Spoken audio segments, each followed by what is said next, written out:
L'ostéotomie. Quels en sont les différents types? Il existe deux grands types d'ostéotomie en fonction de la déformation. La première et la plus fréquente est l'ostéotomie de valgisation, qui consiste à valgiser le membre lorsque celui-ci est en varus et que l'usure est localisée au compartiment interne. La seconde est l'ostéotomie de varisation, qui consiste à variser le membre lorsque celui-ci est en valgus et que l'usure est localisée au compartiment externe.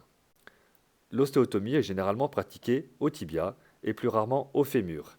Il en existe là encore deux types, l'ostéotomie dite d'ouverture ou d'addition et l'ostéotomie dite de fermeture ou de soustraction.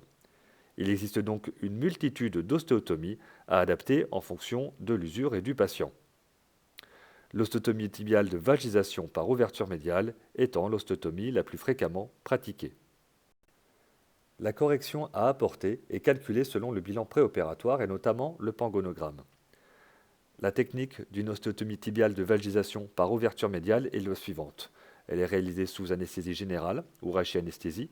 Une incision de 6 à 8 cm est réalisée à la face interne et supérieure du tibia. Une coupe osseuse est réalisée à la scie oscillante puis au ciseau. L'ouverture de la zone d'ostéotomie est réalisée jusqu'à la correction souhaitée. Enfin, lorsque la correction est obtenue, celle-ci est maintenue par une plaque fixée par des vis de part et d'autre de la zone d'ostéotomie.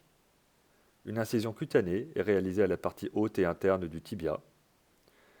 Ensuite, l'ostéotomie est réalisée à la scie oscillante et au ciseau sous contrôle scopique.